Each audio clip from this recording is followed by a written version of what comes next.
Another disaster night. Players going down everywhere and a pretty serious injury for Alperen Sengun. We'll talk about the ramifications, the impact, the fallout from that and everything that happened on Sunday in the NBA. Michael Bolton, you're going to sit in. Thanks, Josh. It's Michael Bolton here, and it's time for another episode of the Locked On Fantasy Basketball Podcast. Let's get to it. Let's get to it, indeed.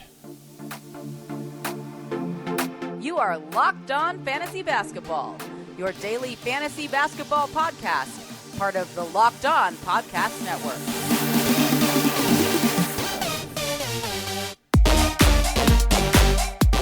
Hello and welcome to the Locked On Fantasy Basketball Podcast, brought to you by Basketball Monster. My name is Josh Lloyd and I am Knuff. I'm also the lead fantasy analyst at basketballmonster.com, and you can find me on Twitter as always at redrock_bball and on TikTok at redrock_bball and on Instagram at Locked On Fantasy Basketball. Today's episode is brought to you by Nissan. Are you the kind of driver that likes to push things a little further? Do you ever wonder what adventure could be around the next corner? Take the Nissan Rogue, Nissan Pathfinder, or the Nissan Armada and go and find your next big adventure. Check them all out today at nissanusa.com. And thank you also for making Locked On Fantasy Basketball your first listen every day. We're free and we're available on all platforms. Double bangers. Go and hit it. Go hit the thumbs up. Go leave it down below. Now I'm recording this, as I always do, the start of the show before the end of the action, and then we'll recap it towards the end. But I'll ask you the question now. A, did you make playoffs? B, did you win your first round matchup in the playoffs? C, did you not? I don't know. It's the same thing. How'd you go? Leave that down in the comments or in the chat below. We'll recap all the action from my Locked On Fantasy Basketball Bowl teams, which both of those made the playoffs. We'll recap my action from Industry Pickup. I had a bye, but we'll look at all the scores in that as well, and we'll see how we go. Now, I know that I won. Actually, I already know. I'll tell you now. I won both the Locked On Fantasy Basketball Bowl matchups, so I'm into the second round of those playoffs, and then we'll go through Industry Pickup later on, but we'll give you the whole rundown of that as we get through to the end. So, like I said, just another absolute disaster of a day. And honestly, this season, injuries have been down. They've been very, very small in comparison to previous, or not very small. They've been smaller in comparison to other years. The last 2 weeks has been stuff that I've just never really seen. Like, I'm sure there's been worse periods, excluding the COVID situation. But the amount of blokes going, this is not fake injuries. These are just injuries, because guys going down. Like, it is, I've never seen, really, I can't recall seeing anything like this. And if this is not about moving playoffs up and playing them at a different time. This is just terrible luck. It could have happened December the 1st, January the 20th, November the 4th. Could have happened at any point, honestly. It's just happening right now. The Blazers with Jeremy Grant, like, he's questionable tomorrow, so I don't know if he's going to play. The Larry Markkinen stuff is fishy, right? The delayed return of Desmond Bane and Marcus Smart.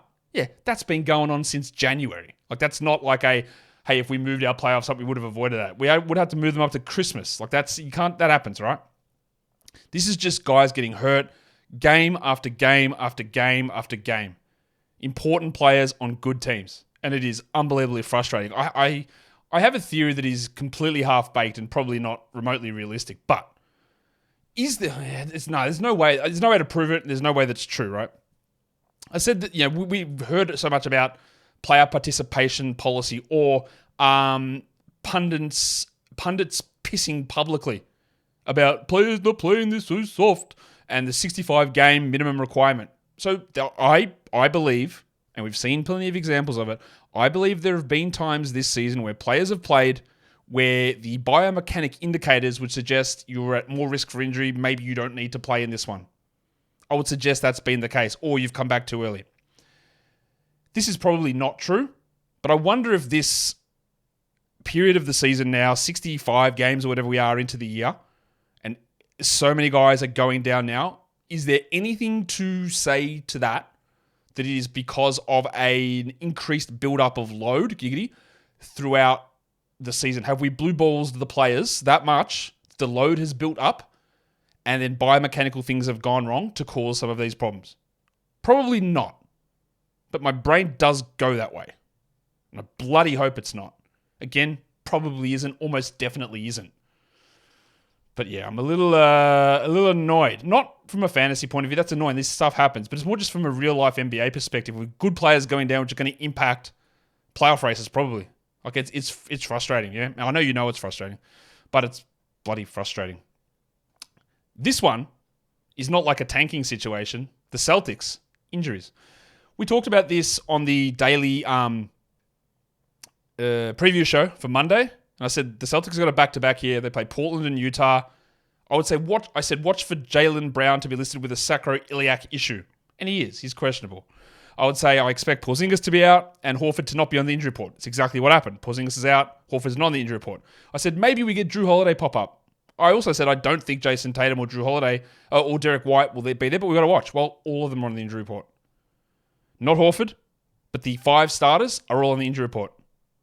Svi Mykhailiuk's also out for the Celtics because he could have stepped up.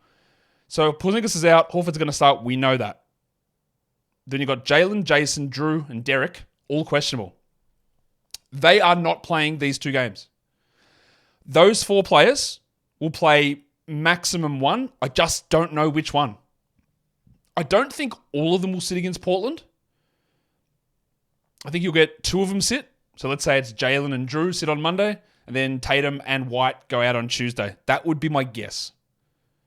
And then Porzingis Horford doing the mismatch. And this is a big period for the Celtics. Over the next 2 weeks, over the next 14 days, 3 sets of back-to-backs. And they are absolutely cruising. Well, not cruising, but they're on top of the standings. They have been load managing. I know Celtics fans, you're going to cry about this. They've been load managing all season, and they're going to do it again, and they're going to do it multiple times over the next 2 weeks.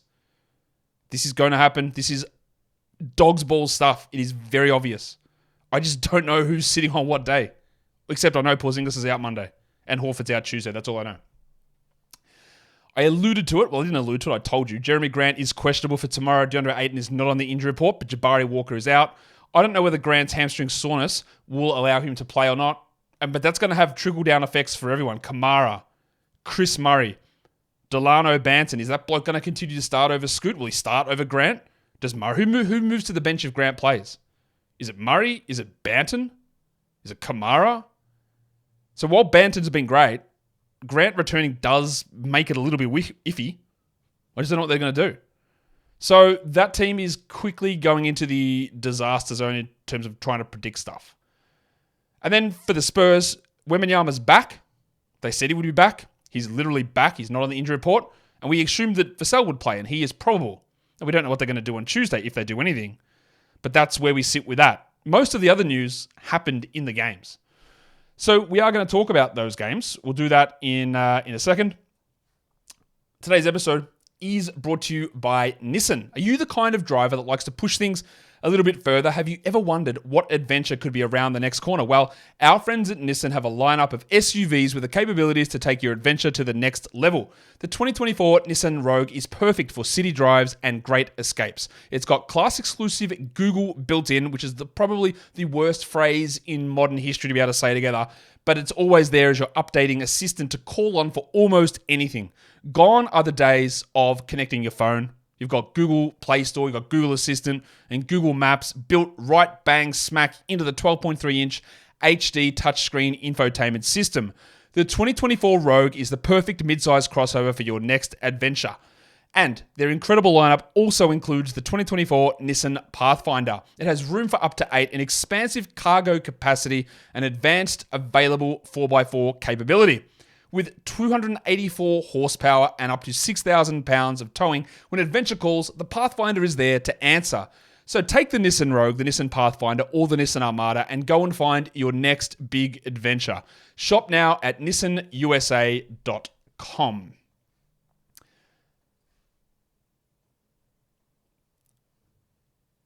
And that will bring us into talking about the games. There was the early one. It was the Bucks and the Clippers. We did have some lineup changes there because we also thought this would happen too, that Paul George and Kawhi Leonard would not play, and they did not play.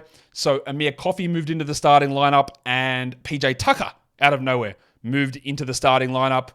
Kawhi and Paul George will likely be back for the next one. I would expect at some point coming up soon that James Harden is also going to have a rest because he looks a little worn down. The Bucks 124 beat the Clippers 117. That's the final score here. In this one, Lillard looks more like Lillard, 12th ranked player over the last 2 weeks, 35, 7 and 11 and 7 triples. I'd love to know how you guys view this from a fantasy perspective. Like, Damian Lillard is the 21st ranked player this season. You likely drafted him at pick, let's say between pick 11 and 14, most likely in a category league. We'll stick with category leagues. That's probably where you drafted him, right? Let's go 10 to 14 is where you drafted him. So he's 21st. So from early second to late second. That's not fantastic. It's not terrible. It's not fantastic. But now we hit the fantasy playoffs and the man is the 12th best player running at a first round level. So my question is, a slight disappointment through the year, but delivering exactly what you expected in playoff time, does that make it a bang on pick? Does it make it a bust pick? How do you view it? Because it's not like he was 100th best player and destroyed your team so you didn't get to the playoffs. He was a little bit off, and now he's delivering that exact result. How do you guys view that? I'm not even sure how I view it. But yeah, it's worth noting. Of course, the playoffs aren't finished, and he might have a run of terribleness for the next 2-3 weeks. It's possible.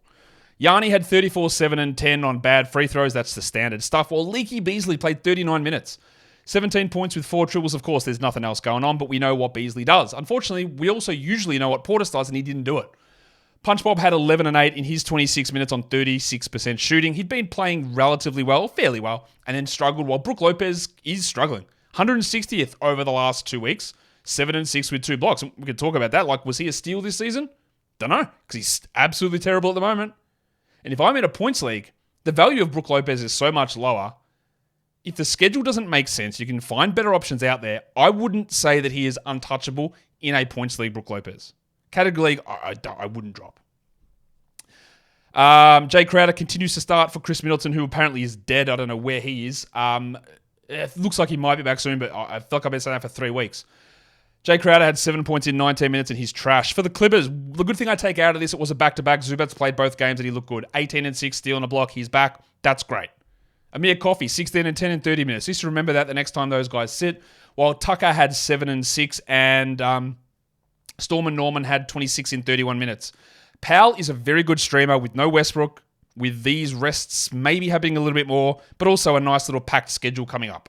Terrence Mann, also worth monitoring when those players are out. He had 16 points, not much else. The 2 blocks are nice, but we're obviously not rostering him in any other scenario. And Dan Tice got the backup minutes over the cockroach Mason Plumlee again. 15 minutes actually for Tice, 2 points, 6 rebounds, and 2 blocks. That's obviously just deeper league stuff, though. We don't need to go too much further into that. The next game was the Indiana Pacers taking on your Orlando Magic. Yes, your Orlando Magic. Unfortunately, they didn't win, so I'm not going to sing the song, but I'm going to tell you that there was a change to the starting lineup. Caleb Houston replaced Mr. Black, and the Magic went without a point guard. They started Gary Harris and Caleb Houston as the 2 guards, and it was basically Paulo Banchero and Franz Wagner running as the point guards. It did not go well, as the Pacers win 111-97, the final score. The Pacers, without Ben Mathurin, out for the season. And they did this, I think, for the 3rd time this year, is that after the game started, they said, oh yeah, by the way, Jalen Smith is sick. I think this is 3 times, twice with a back issue, and now once with an illness, that after the game started, they've just chucked Smith onto the injury report. Don't rule him out. They just say that he's questionable, and then he never plays. That's annoying. Again, most of us don't care, but some of us do. And it's annoying. With those players out, no Doug McDermott, no Smith, no Mathurin, they didn't really bring anyone else extra into the rotation. They just gave their main guys more minutes. So that meant Nesmith played 37. 16 and 5, 4 triples, a steal, 2 blocks. Now, he had been really poor. And even including this game, 219th over the last 2 weeks. But if he's going to play 37 minutes without Mathurin, we have to add him. The thing that I would say, though, is that that's great. We can look at that. But do we also expect that Andy Nembhard's going to go scoreless and play 25 minutes a night? No, we don't. All right, so we need to ramp that Nesmith stuff down a little bit. But the way that they decided to do this was interesting. No extra minutes with Ben Shepherd. Before the game, they were talking about how Jarris Walker's going to play the 3. Well, he had 3, all right, 3 minutes. They just didn't bring anyone else extra in. So the minutes went to Nesmith. They also went to Timothy John McConnell. And I wish I felt confident because 17, 6 and 6, 2 steals, a block in 27 minutes makes TJ an absolute guaranteed must-roster player. I can't sit here and say to you that he's going to do that, though. I wish I could. And honestly, for every game over the last 3 weeks, I think that like 95% of them, he's been a 12-team league player. So yeah, add him. But I don't have the confidence that this is going to be the minutes. Miles Turner had 12 and 8 with 6 blocks. Bad shooting, but 6 blocks. And Halliburton also shot poorly, 40% from the field, but he had 20 and 7 with 8 assists. Still nowhere near where his value is. That hamstring injury has ruined his season. He's still the 11th ranked player this season, but he was like 3rd when he got hurt. And he's nowhere near that now, is he? Good game from Obert Toppin as well. 17 and 8 with a 111. I don't care at all. As for Nembhard, that stinks. 0 points, 25 minutes. Yeah, what do you do? Like, he's the softest, most boring player that, and by soft, I don't call him soft. I mean soft as in a hold, but he's not even a hold. I just corrected myself mid-sentence. He's not. He's like a 14-team stream guy, apparently. For the Magic, there was no Suggs and no Fultz, so that they didn't start Cole Anthony at point guard, which you would have thought would have made sense, but what do I know? Anthony had 16 points in 26 minutes, shot horribly, but these opportunities with no point guards are not going to be there all the time, so he's not a rosterable guy. Wendell Carter Jr., solid game. 13 and 15, steal, block. 39% shooting, sucks. He's all over the place. I don't feel any level of trust in his production, though. Banchero had 19, 5 and 5 on horrific 30%, but that's okay because Franz Wagner tried to be worse. He had 13 and 4 on 36%, bad from the line, but he did have 2 steals, so good for Franz. It's bad games all around for those guys. Mr. Black had only 2 points in 11 minutes, continues to be just terrible. 336th ranked player this season, Anthony Black, for fantasy. Point guards do suck as first-year players. We know that. This is another level of suck, and I know we talk about how bad Scoot has sucked this season, but this man was the 6th overall pick. And it gets talked about like he's the 20th pick and like, we expect it. He is dreadful this season. But we never talk about it because the focus is on how bad Scoot is. This guy's the 6th pick. He's terrible. Not precluding that he can become good. But, I'm always remember this as well. I'm naturally going to be down on Black because I didn't think he was worth the 6th pick. I think I had him at 12 when I came into the draft. I just did not see it. So I see this and I go, yeah, sounds about right.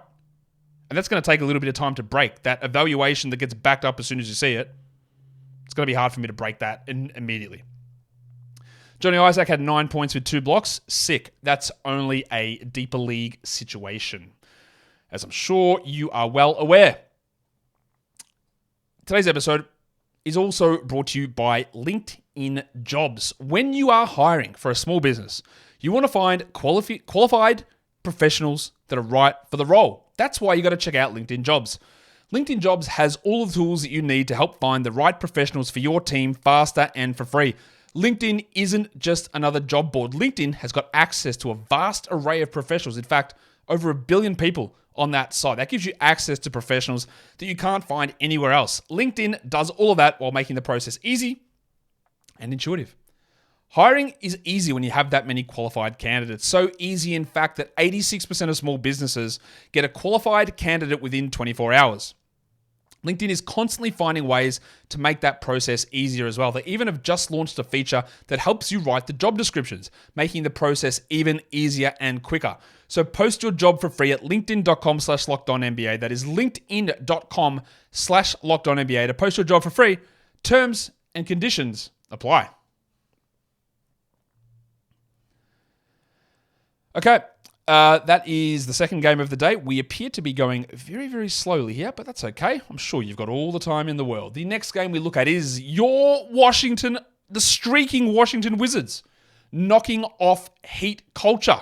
The sleeping Giants, the Miami Heat, can't get it done against the powerhouse Wizards. Richaun Holmes, who we thought was looking like a great pickup. Yep, awesome opportunity. No Bagley, game on Sunday, 5 games in 8 nights while he was out. So Corey Kispert started.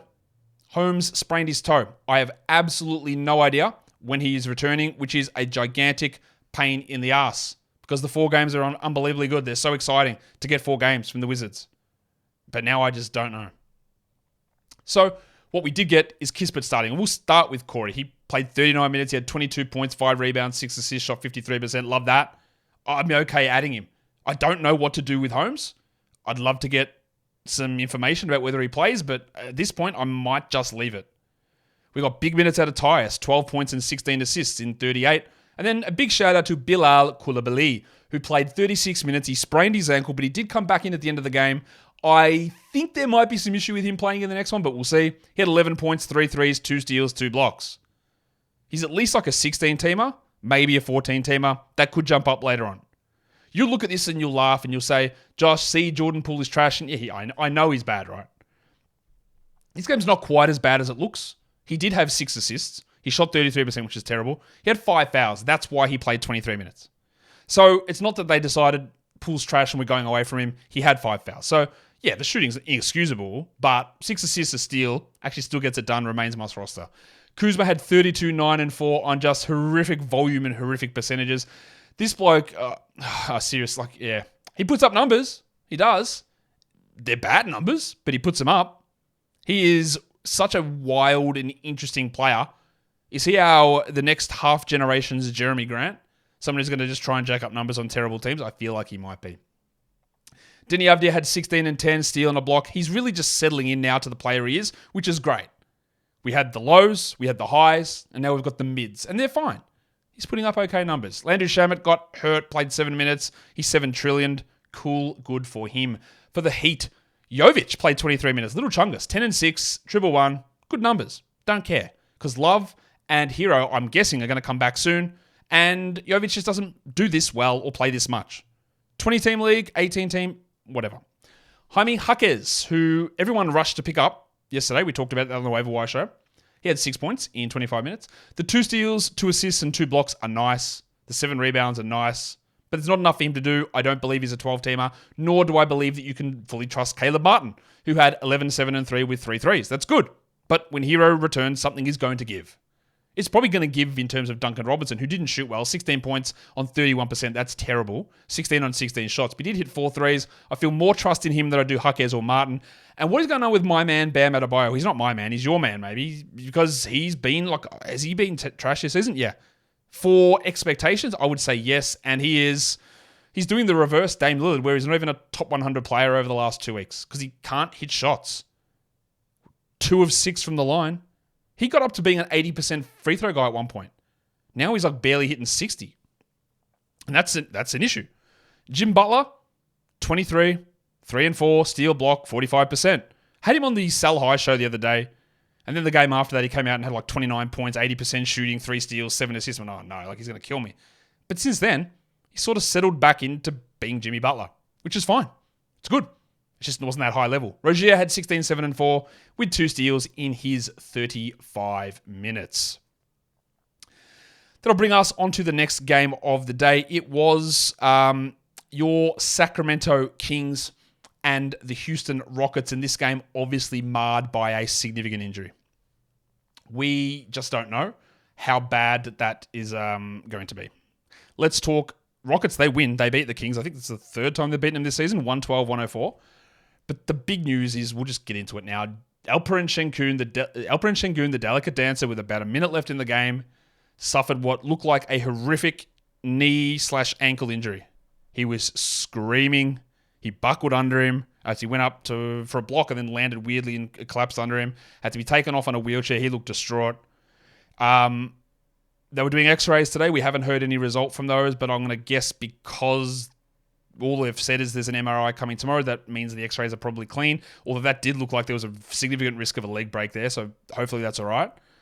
But now they're doing MRIs on both his ankle and his knee. There are 5 weeks left this season.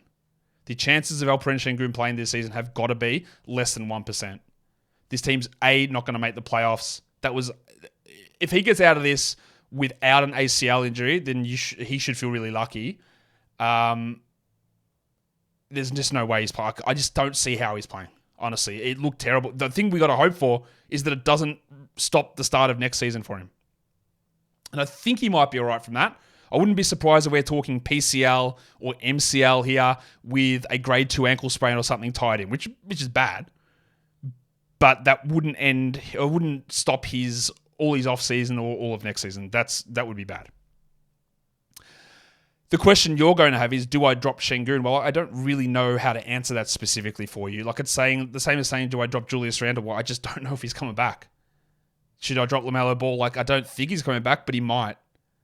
Should I drop Joel Embiid? Well, it's going to depend on when your playoffs are, but a lot of the case, yes. We just don't know. I feel like there's like a 99% chance that you'll be all right if you drop Sengun, but I don't know. So now we pivot from that, which is bad, obviously, to let's try and find some positives. But the problem here is I don't know how to find these positives from this guy being out. He obviously ran everything on this team. One thing I will tell you is that in the minutes that Alperen Sengun doesn't play, Jalen Green's assist numbers, huge. They jump up about 30%. That is something to watch. Will they run things way more through Jalen Green? Distinctly possible, might be big for him. The question you're all going to have is, and you're going to have opinions on it, is who moves into the starting lineup. The one game that Sengun has missed this season, Jeff Green started. But at the moment, Jeff Green has lost that job to Jock Landale. So does Jock start? Now, last season when Ayton was out in Phoenix, Landale was a useful fantasy player. He was a 12-team guy. In this one, Jockey played 17 minutes. He had 9, 5, and 4 with a block and a 3. Honestly, that is a 12-team league player. But I don't know if he's going to play 27 minutes or if he's going to play 20.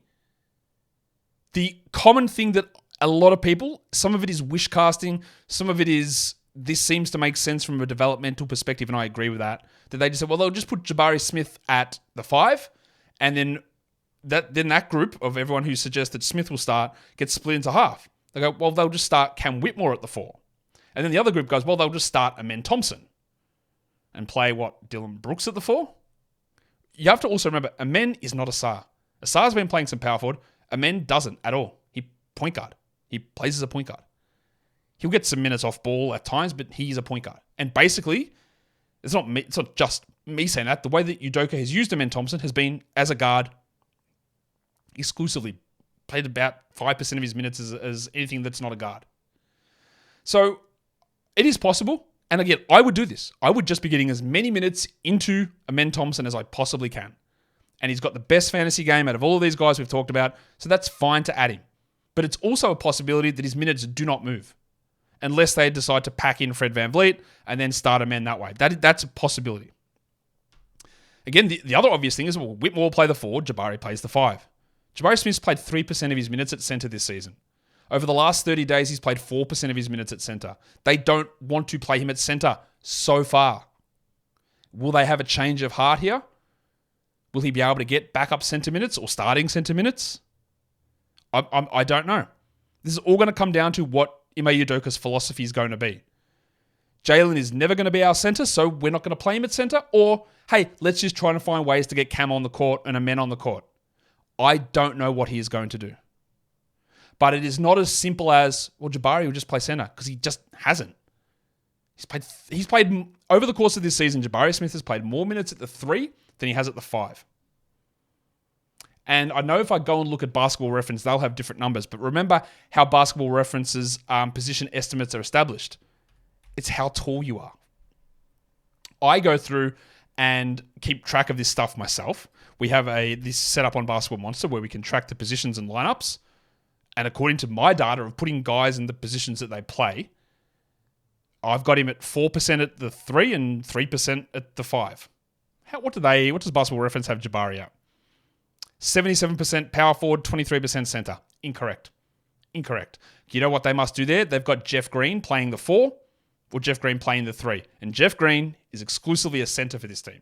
That is why that Jabari Smith says he's played 23% of his minutes at center, is because they say that Jeff Green has not been. If I go look at Jeff Green's minutes, they will not have him playing the exclusive minutes at center that he actually has this year. What have I got Jeff Green's center minutes at? 70 or 80% at center. And Basketball Reference has Jeff Green at, when you take in data, you've got to know what the data comes from, what the data means, and how you interpret the data versus just it says 23%, so that's what's going to happen. Yeah, so Basketball Reference has Jeff Green playing 7% of his minutes at the 3 and only 24% of his minutes at center, which is just not accurate. Okay? So that's how I viewed that. That's a long discussion for me to say basically nothing, but it's to put all the information out there because I think it is important. I have no problem with Landale, Amen, and Cam Whitmore all being added in 12-team leagues. Whitmore had 10 points in 20 minutes here. Amen had 13 and 5 in 20 minutes. Amen is a better player than Landale. He's a better player than Whitmore. So if you think that there's even a chance that he gets some more minutes, you go with him. I think that it's probably the lowest possibility of him getting those minutes, but then you've got to tie in upside versus likelihood, and does he win out? And for some of you, the answer will be yes. And I think even for me, it might be yes. But I would argue that Landale has got almost as much of a shot as Whitmore of getting a big bump, and he's an actual multi-categorical contributor. But you just don't think of it because he lives up the road from me. So, yeah, that is interesting.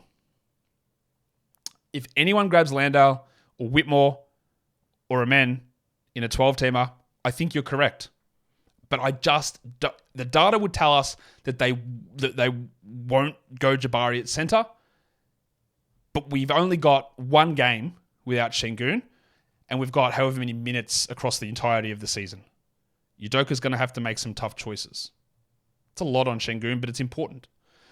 Dylan Brooks had 10 points. I'm not adding him. While Jalen Green had 19 points with nothing else. But yeah, his data has suggested that whenever he's on the court and Sengun is not, his assist rate goes up. And that's important. Sabonis crushed it again. 91% for the Kings. Well, of course he was for the Kings. He plays for the Kings. He had 40 minutes, 25, 15, and 8, 3 steals and 2 blocks. Malik Monk cooking again, 20 points, 5 assists, 2 steals. I'm waiting for the game where Mike Brown plays him 16 minutes because Kevin Huerter hit 2 shots in a row to begin the game.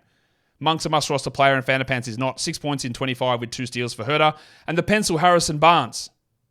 Barnesy.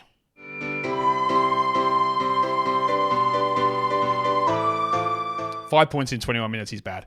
Darren Fox struggled with the shot. 18 points on 21 attempts is terrible, and he only had 1 assist. That's a stinking game. After some really good performances. And then we wanted to see Keegan Murray get better, and we didn't. I mean, he scored 13 points. He had 2 steals, that's nice, but he shot 27%. The 7 of 7 from the line from Keegan is good. He went to the locker room late. He was able to return and sit on the bench, but he never got back into the game. So we do need to watch that one as well. Hopefully, not as significant as what that Alperen Sengun injury looked. Because again, that looked dreadful, and I will be unbelievably surprised if he's playing again this season. And I'll be thankful if he's available to start next season. Pelicans, Hawks. Did we escape injuries in this one? Of course we didn't. Why would we do that? The Pelicans win at 116-103. The big fella Trey Murphy went off. 28 points, 7 rebounds, 6 dribbles. He is on an absolutely unbelievable heater.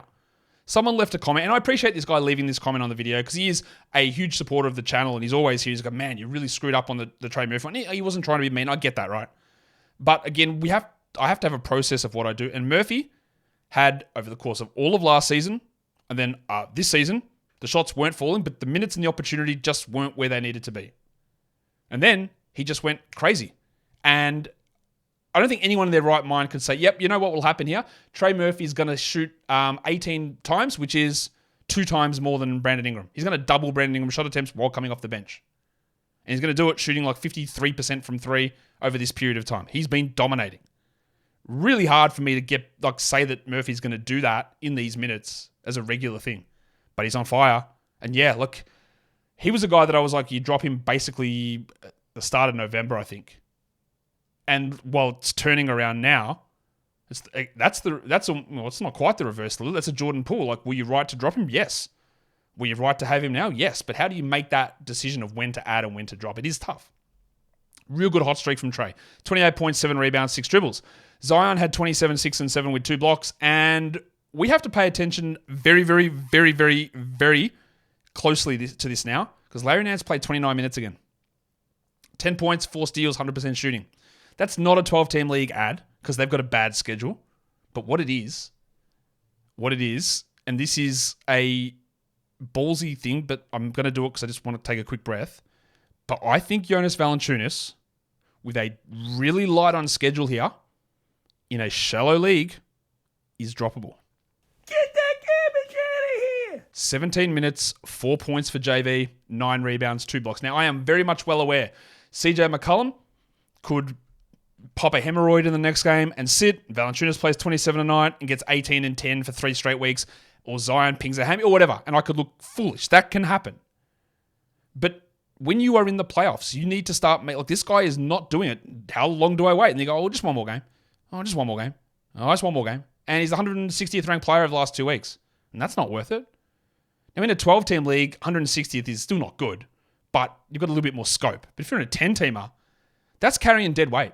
You could be using that roster spot for a lot more stuff, and they just keep going back to Nance. Herb Jones had the 2 steals and 3 blocks, but only 7 points. His usage has come way down because the shots are getting funneled to Murphy. And then Ingram, really bad game. 7 points, but he did have 10 assists, but he was in a very different role in this one. While CJ McCollum, another one of those guys who started out ridiculously hot, blocking everything with these ridiculous blocks and steal rates. And now he's 148th over the last 2 weeks. The free throws were bad in this one. No peripheral stats, really. He's fallen back. Now, I had him at about 80, I think, in the preseason, and he's been better than that. But now he's 148th over the last 2 weeks. Like, that's bad. Just wild fluctuations. The Hawks got injured again. They've got no Trey, no Okongwu, no Bufkin. I don't know when Jalen Johnson's coming back. I know you're going to ask me, when's Jalen back? I've got no idea. Maybe it's the next game, but they've given us no update on it at all. And then Sadiq Bey suffered a hyperextended knee. He shot his free throws, so he wouldn't be ruled out for the game, which was crazy because then 2 minutes later he was ruled out for the game. They said they'll give more of an update tomorrow. And Quinn Snyder's comment was basically, we'll give an update tomorrow, but you saw the injury, which to me suggests he's out for a while. All right, that doesn't sound good, but I don't know that. And that means their forward depth is DeAndre Hunter, and that's it. There's nobody else. There's no forwards. This team has no forwards. So Hunter, who had a minutes limit, played 36 minutes. So I'm going to say that minutes limit's done. But in true, I am waffling like an absolute, like, I don't know, whatever. I was going to say like a Belgian because of Belgian waffles, but that's probably racist or something. I am waffling. But this is DeAndre Hunter. I have said, I don't know how many times I've said this. DeAndre Hunter gives you fantasy value when he shoots at like 52%. And when the shots don't go in, what the hell else is this man doing? 12 and 6, no steals, no blocks. He's the king of the no steal, no blocks, the Ryan Anderson, so to speak. He did have 2 assists, but shot 33%. And that's with playing 36 minutes. So I look at that and go, I don't want that. I don't want that on my fantasy team. He is a bad fantasy contributor. He's bad. He has occasional boosts, but he's bad. Even though we've been thinking, oh, Hunter's been playing well, he's 182nd over the last 2 weeks. But he's going to have to play because everyone's out. The one we maybe look at is Vit Krejci. But seriously, Vit Krejci? 3 points, 3 assists, 22 minutes. I don't feel good about that. And then you could keep streaming Bruno Fernando if Jalen's out because 6 points, 11 rebounds, 2 steals, 3 blocks. Undeniably, a good 12-team line. You just don't know when Jalen will return or when Okongwu will return and how long Bruno lasts, Giggity. Bogdanovic is doing what he can, 25 with 7 dribbles and 7 assists. 2 steals for him, and Murray had 23, 1 and 11 in 41 minutes. But as poorly constructed as this team is, as poor as some of the players have been, they are just getting killed here. Jalen, Trey, Okongwu, and now Bey all out. Very hard to win when that's the situation. Let us go on to the next game. Was there any injuries to talk about in this one? Of course there was, but thankfully they weren't ones that actually happened in the game. The Cavs were without Dean Wade again, so Dracaris Levert stepped into that starting lineup for Cleveland in his revenge game against his former team. The Nets did win this one easily. This is the Nets team that's getting spanked by the Hornets. They're losing to the Pistons. I think they lost to the Pistons. And they beat the Cavs by 20. I don't know. That doesn't make sense. But it happened. Brooklyn now moves into a terrible portion of the schedule. They have one game in the next 5 days. So while it's great that Mikal Bridges had a good game finally, 25, 5 and 5 with 3 steals on 64%, it's great that Dennis Schroeder had 17, 2 and 8 with 2 steals on 64% in 34 minutes. Bridges is a hold, but is Schroeder? 1 game, 5 nights for Dennis Schroeder? I don't know, man. I'm not sure I feel it. I definitely am not holding Dorian Finney-Smith. Get that garbage out of here. 11, 4 and 4 in 33 minutes. I'm not holding Dennis Smith, and I'm not holding Lonnie Walker because Lonnie Walker became Lonnie Walker on that day. This is what he is. He'll have the flash. He'll have the game. Oh, Lonnie Walker, 28 minutes. Oh, 17 points, 6 shots. That's unbelievable. And then he had 4 points in 14 minutes on 17% because he is an inconsistent shooter who is bad at every other area of the game. But he can do a pulley, heads up, midi, tween, ball on, stoppy, and people get frothed about it. Someone asked me, is it froth or froth? Well, obviously the real word is froth. But when you want to say it in this context, you got to put the F's in. 1 at the start, 2 at the back end. Froth. People froth it. When someone starts hitting shots, they're the best player in the world. And unfortunately, Lonnie's not the best player in the world. Cam Thomas, 29, 7 and 5. Great. I don't know why Kevin Ollie, who, let's say he's at the bottom of the coach rankings, just keeps saying after every game, oh yeah, we are Cam Thomas. We just want masterpieces. We're going to turn him into a masterpiece. Bro, if that's a masterpiece, no one's paying to get in to see it. I know Cam Thomas was better. 29, 7 and 5, 5 dribbles. They're pumping a lot into him. He was relatively efficient. Still not awesome, but he's putting up some good numbers. But Kevin Ollie is as invested in this bloke as anyone I have seen be invested in anyone, honestly. Maybe you could say Josh Lloyd and Jordan Poole. Who knows? But he's pretty invested. For the Cavs, there was no Don Mitchell, no Evan Mobley, no Max Strus, no Dean Wade. So what the hell do I take out of this game? Well, I know that Evan Mobley's in a boot, so he's still out for a bit. But they play again tomorrow. Does Wade play? Does Mitchell play? Does Strus play? I don't think Mitchell will play. Strus on the fence, Wade on the fence. But the big fella, George Niang's cooking at the moment. 20 points, 3 threes, 25 minutes. If those guys remain out, Mitchell, Strus, Wade, or let's say 2 of those 3 remain out, I'm in on Yang. That's the other thing. Darius Garland hurt his arm. In the locker room, in pain, with ice on it. He had 14 points in 27 minutes with 5 assists. So imagine he goes down. Well, you know what would happen then? It's 100% Craig Porter time if he goes down. Sam Merrill has turned into Russell Westbrook from the 3-point line in the 3 games where he's had the most opportunity. Merrill had 5 points on 14% shooting. What this man could have dropped in 17 threes over the last 3 games. Has he even cobbled together 2? It's unfathomable that he could just turn into the worst shooter in the world when these opportunities arrive. Speaking of the worst shooter in the world, Karis LeVert had 6 points on 33%, went 1 of 2 from the line, had 7 assists and 3 steals. I was trying to compare Delano Banton to someone the other day. I was like, he's like a bit like Russell Westbrook. He can get the scoring, the rebounds, and assists, but he can hurt you really badly in both percentage categories. I thought, well, he's obviously not Westbrook, so that sounds stupid. He's LeVert. A guy that can get rebounds and assists and can score sometimes, but can be terrible at both percentages. That's why LeVert's so often a stay away in category leagues. Allen had 15 and 9 with 2 blocks, but the minutes are all low here. Craigie Porter had 13, 2 and 4 because it was a blowout. Watch Porter. Everyone's going to be scrambling for the Rockets guys. There might be some scramble in OKC as well, as we'll get to that in a second, by the end of next week when I finish this show. But there might be a sneak chance for Porter on Monday and Wednesday. It's going to depend on Mitchell, Strus, Wade, and Garland, though. But it could open up. It could open up. All right. The next game. Oh, Jesus. What do we do with this one? Man. Yeah.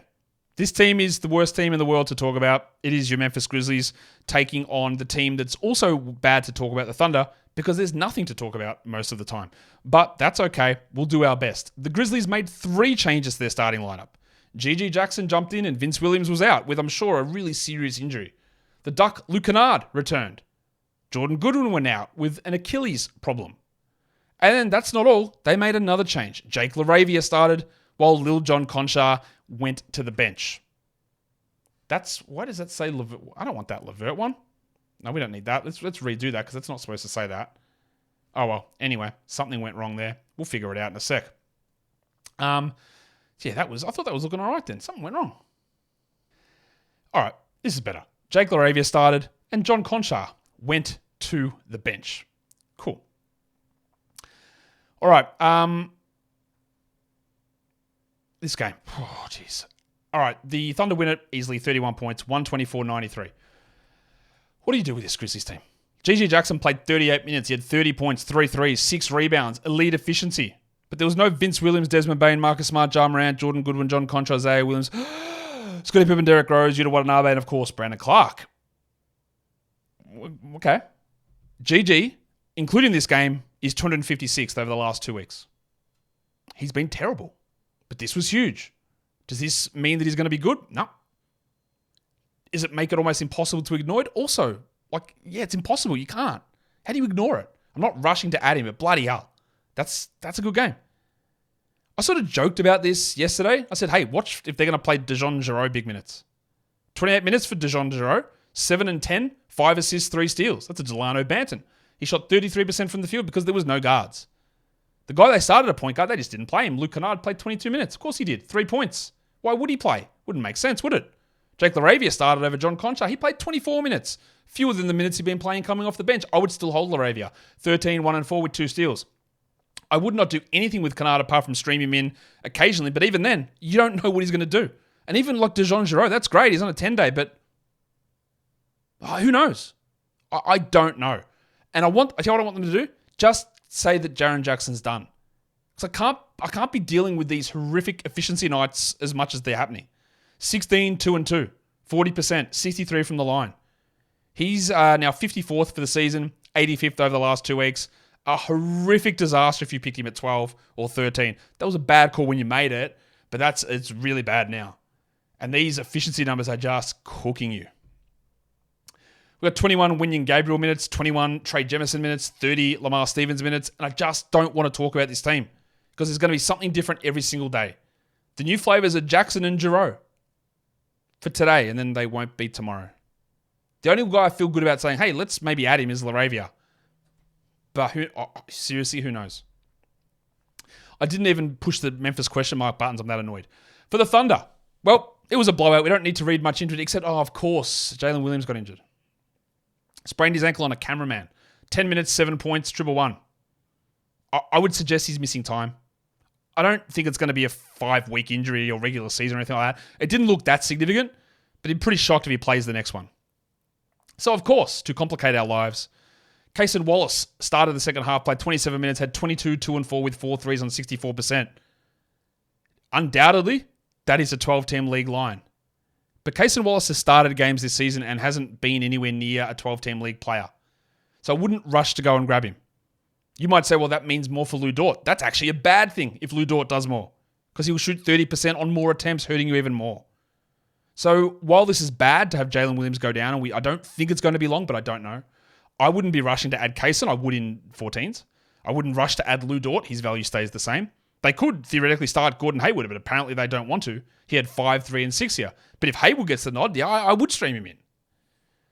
We had Usman Jeng play 12 minutes. Biyombo got 9 minutes. Hall Pass legend Lindy Waters the third. Lindy Waters the third leg, am I right? He had 6 points in 9 minutes. Pig Williams had 5 in 13 minutes, and Chet played only 22. Giddy played only 19, but had 16, 10, and 4. Giddy's putting up unbelievable numbers in low minutes, and that's actually enough to be a 12-10 league guy. All year, he's been running at 23 a night, not good enough for 12s. Now he's playing 22, and he is. Again, figure that out if you can. Well, you can't, but if you could, you'd try to figure it out, I guess. Now we go on to the next game, but not before we hop into our time machine and head back to 1993, where the Philadelphia 76ers took on the New York Knicks, and the Sixers made another change to their lineup. Cameron Payne started, and Bud Hield came off the bench. When those trades went down at deadline day, I was very cool on Buddy Hield.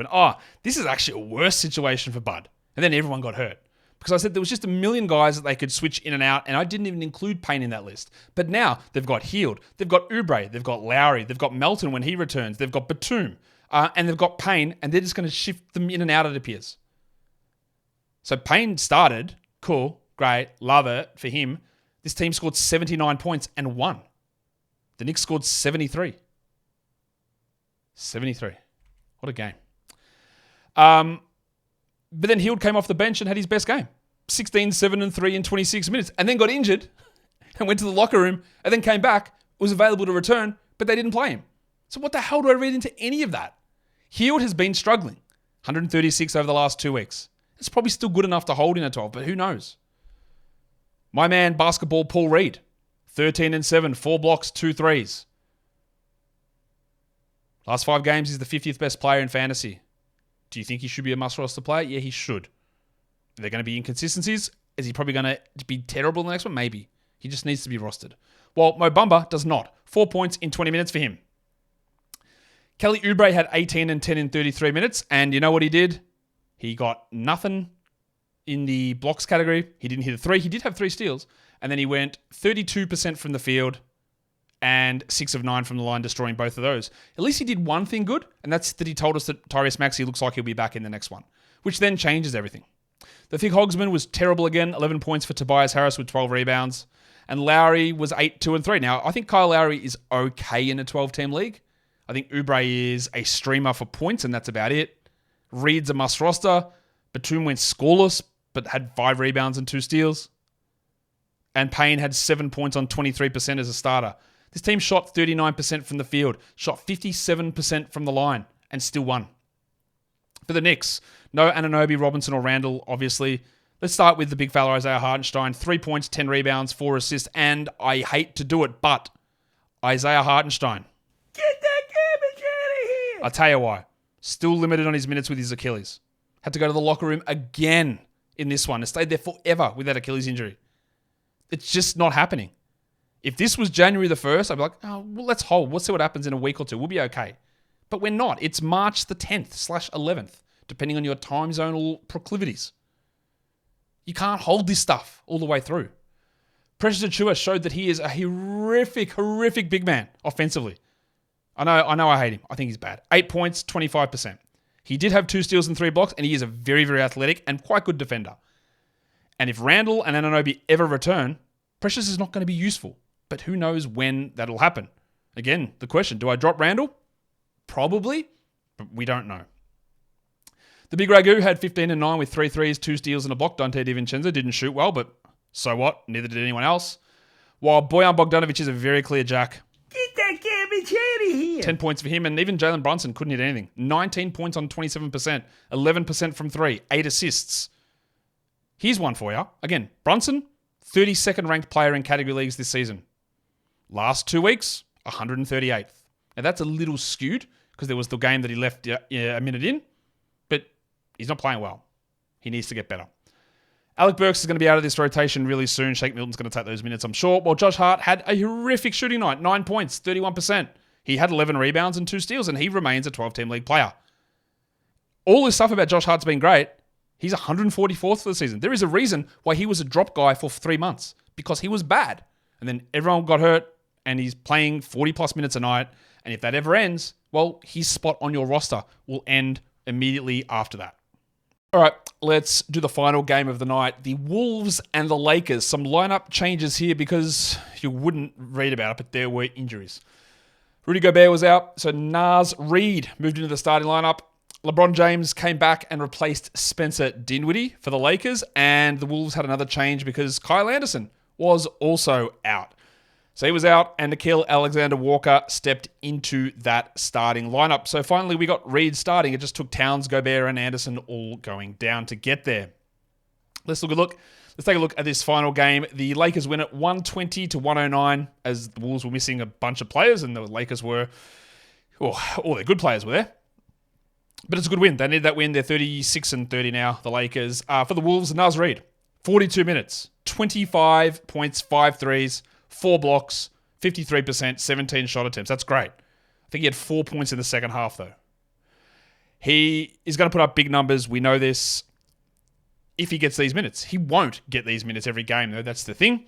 He needs to be rostered, obviously. But now the conundrum is, what do you do? Because there's a 2-game week. Will Gobert and Anderson play in the next one? Is 2 games of Naz Reid worth it? It probably isn't, honestly. And you've got to make that decision. Can you deal with that? Now, Kyle Anderson, it's a very easy drop. With Reid, you've got to make that decision. This is awesome. Undoubtedly awesome. The man is still 140th for the season. Obviously, there is more of a bump coming now. But with the 2-game week, I'm not sure that's worth it. It's a tough decision. Goose played 40 minutes, Anthony Edwards, 25, 7 and 7 with Richie Beno. A bit down on the percentages, but good nonetheless. While Alexander Walker played 39. He had 15, 7 and 5, 2 steals, 3 threes. But remember, Gobert, Towns, Anderson, and Monte Morris all out. Towns are not coming back, the other 3 will. So we're not going to see these minutes from Alexander Walker. Conley only played 29 minutes. He had 9, 3 and 6. I think he's a drop. Get that garbage out of here! And Jaden McDaniels is a drop. Cherry here. Now, we'll say this. At least Jaden McDaniels bumped his usage up. 17 shot attempts, because he's never been able to do anything like this, ever. 22 usage. He was a minus 22, and he shot 29%. That's bad. The 2 steals are nice, but still continues to do nothing the majority of the time that he's out there. Tony Warren played 23 minutes. Yeah, he exists, TJ Warren. 4 points, 3 rebounds with a steal in 29 minutes. That's deeper league stuff, but you don't care because it's a 2-game week, so you move on in that scenario. Davis was absolutely ridiculous. Ridiculous for back to the Wolves, actually. I'm annoyed that I didn't get to see any Leonard Miller, and I'm annoyed that I got 1 minute of Josh Minot with 3 frontcourt guys out. I like those guys, and I wanted to see them. Anyway, for the Lakers, Anthony Davis, what a stupendous line this is. 27 points, 25 rebounds, 5 assists, 7 steals, and 3 blocks. Yes, he was 69% giggity from the line, 53 from the field. But that is ridiculous. Some bloke on Basketball Monster said he lost I'm going to read his actual thing.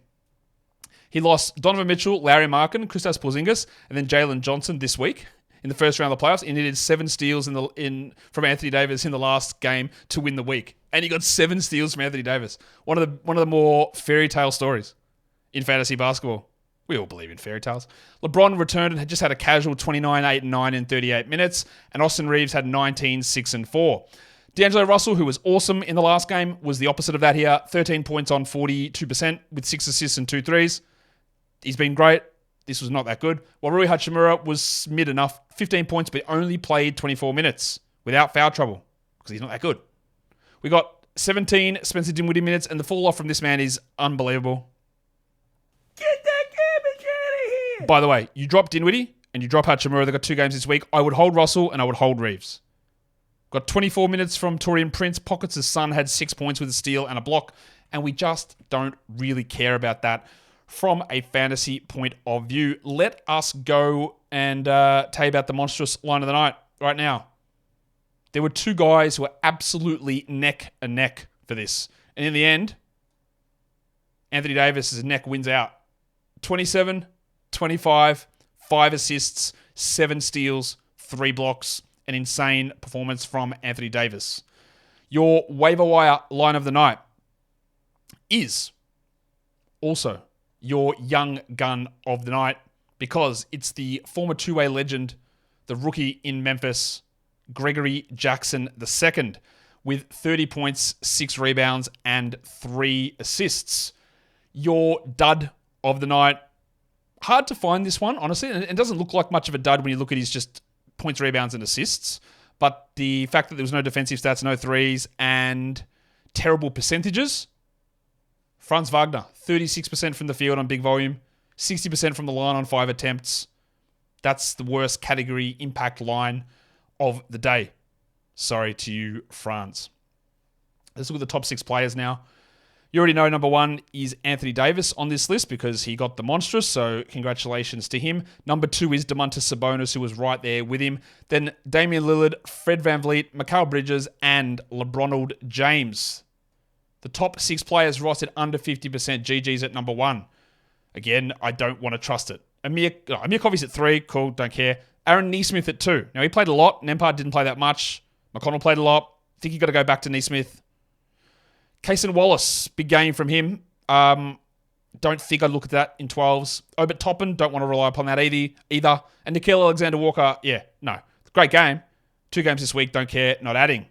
What are your top 6 guys in points today? We go to Anthony Davis at 1, followed by Sabonis, Giannis, Lillard, Goose Edwards, and the future MVP, Kyle Kuzma. Still a bit of checklist stuff now to end this part of the show. I've got Jock Landale there again. Ben Thompson, Cam Whitmore, equally fine. I just put Landale's name there because people won't be thinking about him as much, but that's worth looking at, as well as his other 2 guys. DeAndre Hunter with all the absences. I know he's bad, but a lot of absences in Atlanta. And then Aaron Nesmith / TJ McConnell in Indiana. And I think Kyle Anderson and some of those fringe Wolves you can drop. Naz Reid is borderline. And then I think if you're in a desperation stage with a bad period of the schedule in a shallow league, you can drop Jonas Valanciunas. Yeah, I said it. Let's talk industry pickup and the rest of my leagues. Now, I got eliminated from my Yahoo League, unfortunately for me. Last week, I was 6th and then got spanked 3-6 and fell down to 8th and missed the playoffs. So that was, some might say, annoying. I would say that. So that was annoying. So let's go in now and have a look at the results in industry pickup. for this week. I had a bye. Me and Drew Dinkmeyer had the bye, so we didn't play. Rhett Bauer gives Kingy the business 7-2, and Mitch Casey gets over the edge of Mike Catron 5-4. So I believe that I will play Mitch, and that means Drew will play Rhett. The Aussies on one side of the bracket, the Americans on the other side, and hopefully I win and get Mitch all the way out of here. But that's what we're looking at there. You can see my team. I'll throw it up on the screen. Here's my team. Kobe White, Jordan Poole, Austin Reeves, John Kuminga, Kawhi Leonard, Jokic, D'Angelo Russell, Dante DiVincenzo, Vasily Misic, Delano Banton. He's probably going to get dropped. We'll see. Keontae George, Andy. I just tried to get ahead of him before other guys did last week just to annoy them a bit and also just see what happened this week. Keontae George, Andy Wiggins. He might get dropped as well. Jake LaRavia, Nick Claxton, and I've got Maxey and Porzingis in injured slots. They'll obviously come out of there. And I've got a couple of droppable guys. So I was just trying to maneuver the roster this week. If we go to look at the Locked On Fantasy Basketball Bowl, well, I was in the playoffs this week. This is the Category League Bowl. Let's have a look at how I went in that one. If it eventually loads up, I won this one. I know I did. Yep, I beat Triples 5-4. So I just narrowly squeak in. So now we are down to the final 4 in each division. You can see all the other matchups or some of the other matchups along here. I'm not going to go through everyone's matchups. We will go through things where we go through to the final matchup and discuss everyone else's wins and losses. In the Points League matchup, I think I won. Pretty sure I did. I definitely knew I won the category. I think I won the Points League one. Let's have a look. I think it was easy, actually. If it eventually loads, yeah. 1482 to 1133. I win that one, so I go through to the next round of the Points League Locked On Fantasy Basketball Bowl as well. There was someone in both the points and the category leagues that after they were eliminated today, about 20 minutes ago, they decided to just drop their 5 best players to the waiver wire. What are you doing? Like, what's the point of that? Like, I'm not going to say the guy's name or anything, but he knows who he is. That's just childish behavior. So I reversed it, of course. No one's adding those players. And with Fab, you don't have that problem. Like, they had to wait to bid, but that's just stupid. Like, why be an idiot? Oh, I've got your email address, so you won't be getting back in next year. But it's just idiotic behavior. Like, why would you do that? It's pretty pointless, I think. So, they are your results. Industry pickup. Looking forward to that matchup with Mitch Casey in the next one. And hopefully, we can get the victory over there. And then we've got the 2 Locked On Fantasy Basketball Bowls still rolling as well. But love to get 3 victories across those 3. Don't think I will. Obviously, Locked On Fantasy Basketball Bowl, hard to get a victory because it's going to be me versus 120 people in the final if I make it. And points there will be top 60 make it as well. So that'll be a little bit difficult. Anyway, we're here and we are done. So go ahead and thumb it up and leave your comments down below. Subscribe, notification bell, and on audio, go leave that 5-star review, guys. We are done here. Hopefully your team didn't fall apart. Hopefully you're in the playoffs. Hopefully you're through to the next round of the playoffs. And hopefully you're back here tomorrow to watch this show. Guys, we are done here. Thank you so much for listening, everyone. See ya.